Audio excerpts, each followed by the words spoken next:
Hi, Deb here. And March is Women's History Month. It's also the anniversary of when Ohio became a state. And I haven't done a First Lady video for a while, so combining all three, I'm going to talk about Ohio's First Lady. She was Ohio's First Lady 3 times and the United States First Lady once. That's Lucy Webb Hayes. This is a doll series that I did not know about before. I'm gone down that rabbit hole. I'm buying what I can. First Ladies, Presidential Ladies by Nortel. I'll show you the box. It's a very plain box. It just says Presidential Ladies. Partly because they don't just do women who were technically First Lady, but women who acted as First Lady. Authentic series by Nortel. Inspired by the Smithsonian Institute. My brother says they don't like that. They like to be called the Smithsonian Institution, so I don't know. Here's the doll. Look at her. I read something, I was reading a description, and they made reference to her raven hair, so they got that right. And this gown appears to be the inaugural gown. I've seen pictures of the actual gown, and it looks golden. But so I don't know if the actual gown faded or if they just decided to go for this gorgeous plum-colored. She's holding very dainty lace gloves. And she has inset eyes. And look at the hair. Isn't it beautiful? I believe these dolls came out in the 80s, late 80s. Mrs. Rutherford B. Hayes in her inaugural gown, as inspired by the Smithsonian Institute, authentic series by Nortel. That's the little tag. She has painted on shoes and a little wired underskirt that holds the beautiful, beautiful train. And she has painted nails. I don't know if Lucy Webb Hayes she loved the outdoors and animals. I'm not sure she'd be fussy enough to paint her nails, but maybe. I don't know. Oh, isn't that beautiful? Okay, I'll show you what Lucy looked like. I don't have enough time on this video to tell you everything about this woman. She was wonderful. That's her official First Lady portrait. Alrighty, we're going to talk about Lucy Webb Hayes. And I had to put notes on paper because I had too many to put on my little board. She was born August 28th, 1831, excuse me, in Chillicothe, Ohio. Chillicothe being the first state capital of Ohio, by the way. Okay, her father went to Kentucky, which was apparently his home, to free 15 to 20 slaves. They had cholera, and he got cholera and died when Lucy was only 2. So they tried to get Lucy's mother to sell the slaves instead of freeing them, but she wasn't having that. She freed them. So she comes from really special people. Let's see. They were Methodists. And Methodists were opposed to slavery. Then they moved to Delaware, Ohio, and then somehow they ended up in Cincinnati, and her brothers went to college there, and so she went to the Wesleyan Female College and graduated at 18. She is the first lady with a college degree. She was described as cheerful, well liked by everybody. She played and sang the guitar, and apparently she was captivating because they said William McKinley hung around another president, by the way, Ohio president, hung around a campfire when he heard she was there just to be in her presence. So she must have been a little beguiling. Okay, let's see. That is her early life. Oh, my hands aren't working today too well, sorry. Okay, she met Rutherford B. Hayes, he became the 19th president, when she was 14 or 15, and he was about 9 years older, so he is quoted as saying she was too young to fall in love with. But then they met later at a wedding party when she was 19. And he got the piece of cake that had the golden ring in it, so he gave it to her. And when they got engaged, she gave it back to him, and he wore it the rest of his life. I think these two people loved each other very much. Let's see, his sister Fanny, she really encouraged this relationship because she and Lucy really got along. In fact, her only daughter was named Fanny. She had 8 children, and 5 lived to adulthood. See, they were married in 1852, and he was opposed to slavery, but he thought abolitionists were radicals. But the more time he spent with Lucy, the more he came to realize that was the way to go. So when the Civil War started, he was a lawyer representing runaway slaves. So cool, good on you, Rutherford. Let's see. When he was serving in the Civil War, the 23rd Ohio Infantry, I think William McKinley was in that as well, she went with him.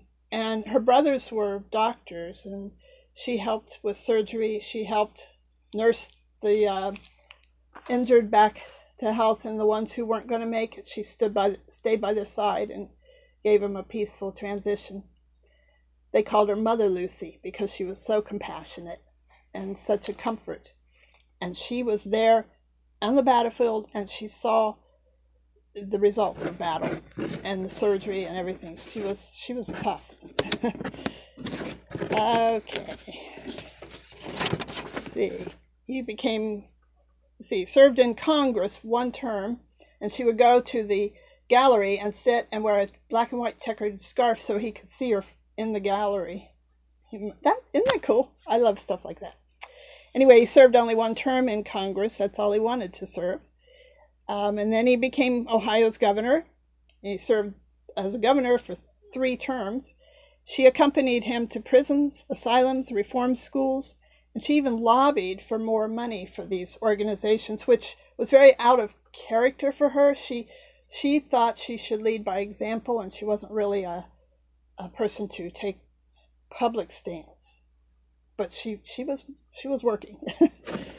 Let's see. In 1870, she helped establish the Soldiers' Orphan Home in Xenia, Ohio. Orphans and vets were her passion. She wanted to take care of people. Okay, next, the White House. The election itself was controversial. It was too close to call, and on the train to Washington, D.C., they didn't still know if he was going to be president.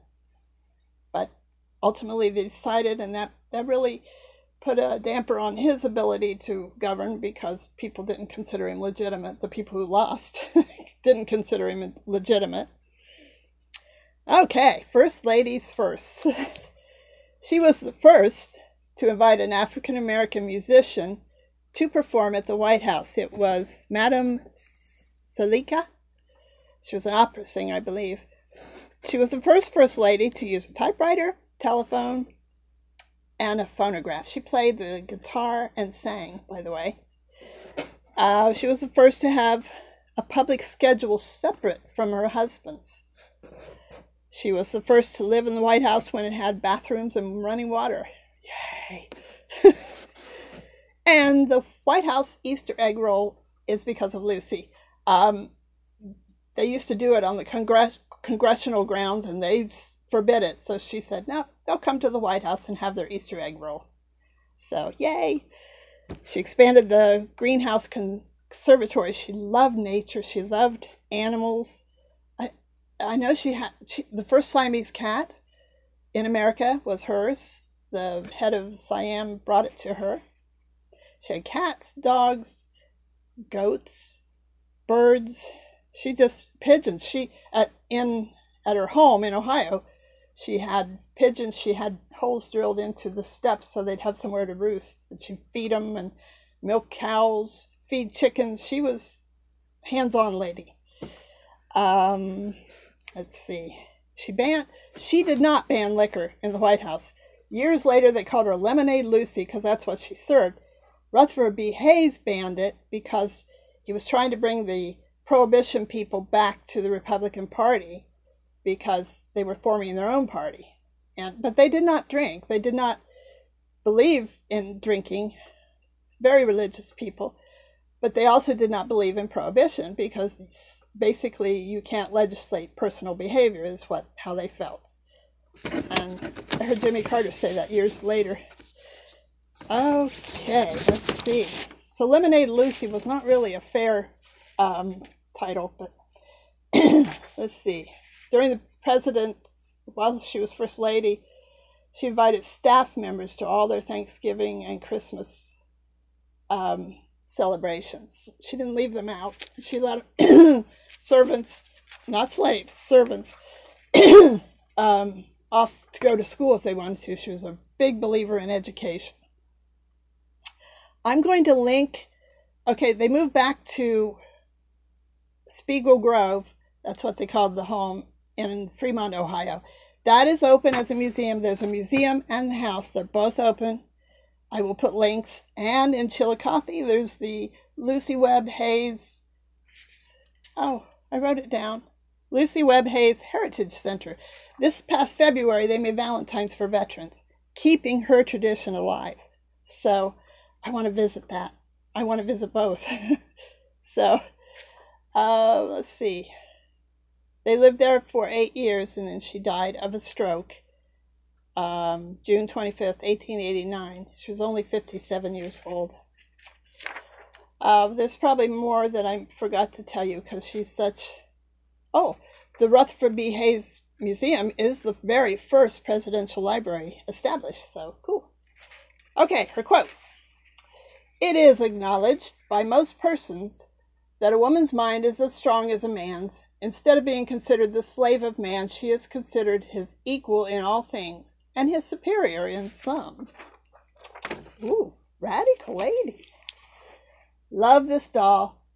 Love this lady. I wish I had known about her before. I mean, I knew who she was, but learning about people. Dolls are opening doors for learning, and these kind of dolls, that's what they're for.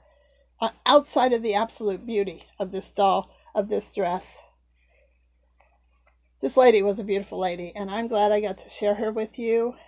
Stay tuned, there will be more. So follow the links, learn about her, learn about Rutherford B. Hayes, and I hope you like, comment, subscribe, and follow me on Instagram. And until next time, toodles. Two things I forgot to mention. One is a clarification. When I said she let servants, not slaves, off to go to school, there weren't any slaves in the White House in there. Slavery was abolished, but they were abolitionists anyway. There wouldn't have been any slaves. I wanted to make that clear because it's important. Secondly, I just want to give myself a plug. I have a playlist of all the First Lady dolls I've featured so far. So if you want to check that out, it's called First Ladies. I'm so clever. Okay, now I'm signing off. Toodles.